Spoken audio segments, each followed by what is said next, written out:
இஸ்லாமிய ஆட்சியிலும் பிரிட்டிஷ்காரர்களுடைய ஆட்சி, இஸ்லாமிய ஆட்சி இல்லை, இஸ்லாமிய மன்னர்கள். இஸ்லாமிய ஆட்சின்னா அது வேற, இஸ்லாமியர்களுடைய ஆட்சின்னா அது வேற. அது மாதிரி பாபர் வந்தது, அக்பர் ஆட்சி, கடைசியாக அவுரங்கசீப் வரைக்கும் சரி, அப்புறம் இங்க தென்னிந்தியாவுல திப்பு சுல்தான் வரைக்கும் இஸ்லாமியர்கள் ஆண்ட போது அவர்கள் இந்தியாவிலே இருந்த இந்துக்கள் என்பவர்களுக்கு கொடுத்த வாக்குறுதி என்னன்னா, உங்க மத உரிமைகள்ல நாங்க தலையிட மாட்டோங்கிறது தான்.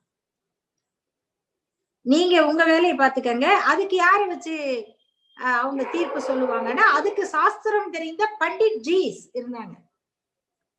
அந்த பண்டிட் ஜீஸ் தான் அவங்களுக்கு தீர்ப்பு சொல்லிட்டு இருந்தாங்க. அவங்க சொல்றத வச்சுதான் தீர்ப்பு. அப்ப மனுஸ்மிருதி எப்படி வந்திருக்கும் நம்ம புரிஞ்சுக்கலாம். அதுக்கப்புறம் பிரிட்டிஷ்காரங்க வரும்பொழுது மகாராணியார், பிரிட்டிஷ் பேரரசியார், அவங்க ஒரு வாக்குறுதி கொடுக்குறாங்க. என்ன? உங்களுடைய மத விஷயங்களில் நாங்கள் தலையிட மாட்டோம். நம்ம தேச போராட்ட வீரர்கள் பெற்ற முதல் வாக்குறுதி என்னன்னு? உங்கள் மத விஷயங்களில் நாங்கள் தலையிட மாட்டோம். அந்த மத விஷயங்கள் உள்நாட்டு பிரச்சனை, சமூக பிரச்சனைங்கிறதுல அவங்க என்னென்ன மாதிரி விதிவிலக்குகள் வச்சிருந்தாங்கன்னா, தேவதாசி முறையை கூட விதிவிலக்காக தான் வச்சிருந்தாங்க.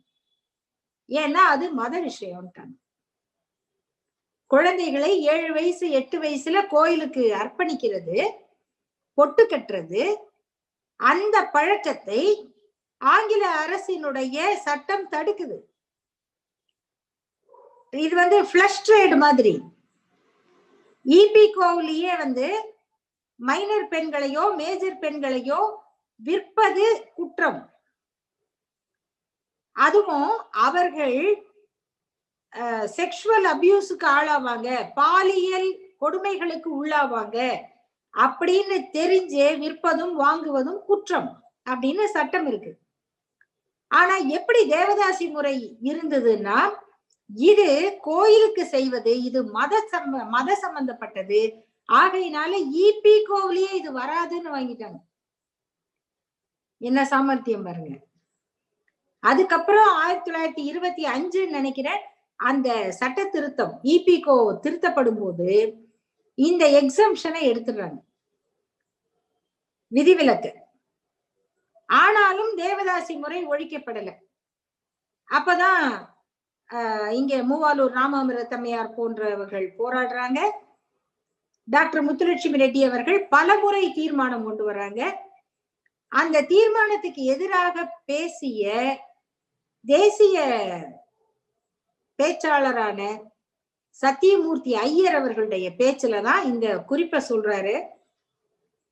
நம்ம அன்றைய மெட்ராஸ் பிரசிடென்சியில நடந்த மாகாண சட்டமன்ற விவாதத்துல சத்தியமூர்த்தி ஐயர் வைத்த வாதம் என்னன்னா, அந்த இபிகோல கொடுத்த அந்த எக்ஸம்ஷன் விதிவிலக்கு நீக்கப்பட்டு விட்டதுனால நீங்க அதிலேயே அவங்கள தண்டிக்க முடியும், அதுக்கு தனியாக ஒரு சட்டம் தேவையில்லைன்னு வாதம் பண்றாரு.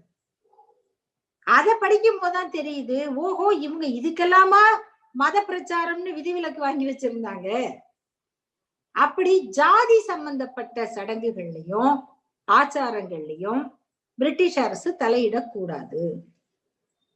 ஜாதி சம்பந்தப்பட்டது என்னன்னா, இந்த தெருவுக்குள்ள வரக்கூடாது, கோயில் பக்கம் திரும்பி பார்க்க கூடாது, கோயிலுக்குள்ள வந்தா திருச்செந்தூர் கோயில்ல இன்னைக்கு வரைக்கும் இருக்கு அந்த செங்கல் அளவுக்கான இடைவெளி, அது வழியாக நின்னு பார்க்கலாம். அங்க நின்னு பார்த்தா மூல விக்கிரகம் தெரியும்.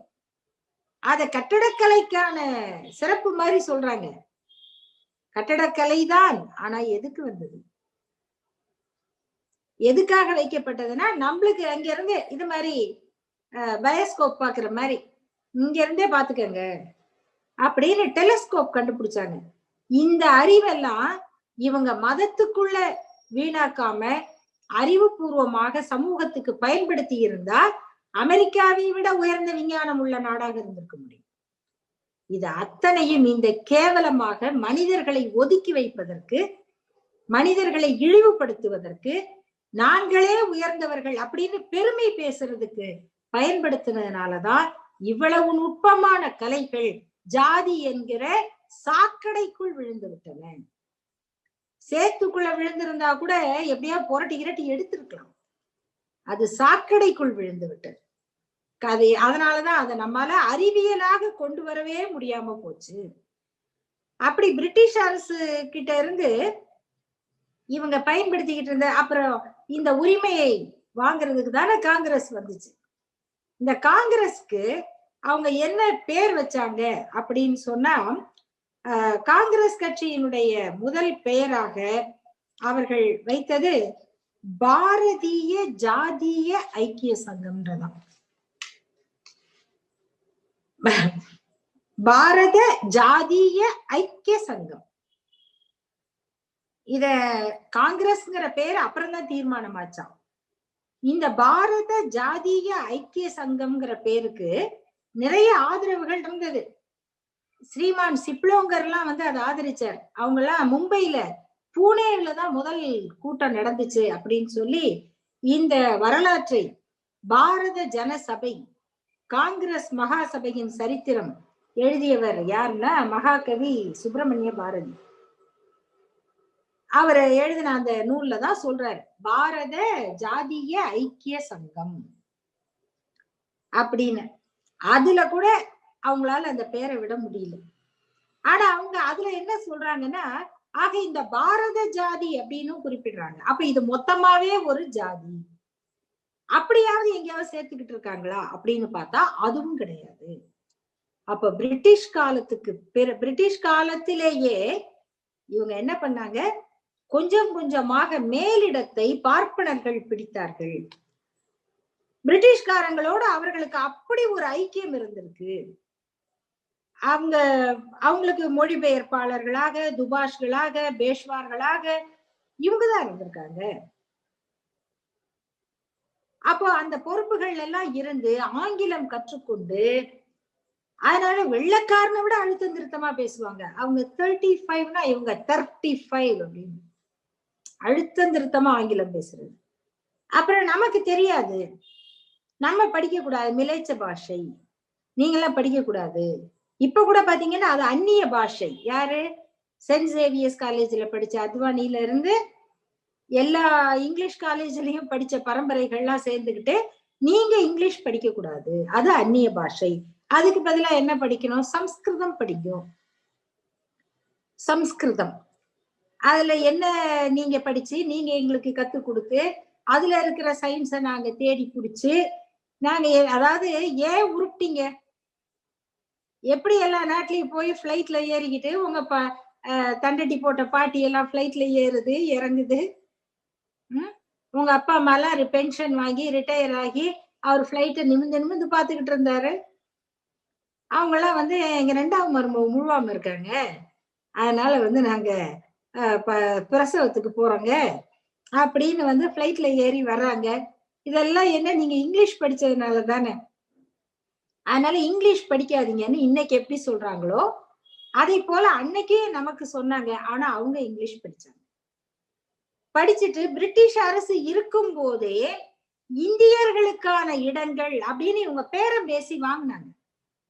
அப்படி வாங்கிய இடங்களில் எல்லாம் பார்ப்பனர்களே அமர்ந்திருந்தார்கள். எப்படி இந்த இது மாறிச்சு பாருங்க, அட்மினிஸ்ட்ரேஷனுக்குள்ள இவங்க எப்படி வந்தாங்க, இப்படிதான். அவங்க வந்த உடனே என்ன பண்ணாங்கன்னா மொத்தமா இன்னைக்கு நெப்போட்டிசம்னு பேசுறவங்க பூரா இந்த நெப்போட்டிசத்தினுடைய பிதாமகர்கள். என்னன்னா நாங்க செய்யலாமப்பா, நீங்க செய்யக்கூடாது, அதான் பிரச்சனை. நாங்க செஞ்சா அதுக்கு பேர் நெப்போட்டிசம் இல்ல, தகுதி திறமை, அது மெரிட் அண்ட் எபிலிட்டி. நாங்க என்ன, நாங்க அப்பா அம்மா வழியில வர்றது நெப்போட்டிசம் இல்ல, நாங்க தகுதிக்கு திறமைக்கு வர்றோம். நீங்க எல்லாம் அப்பா அம்மா வழியில வர்றீங்க, அதனால உங்களுக்கு அது நெப்போட்டிசம்.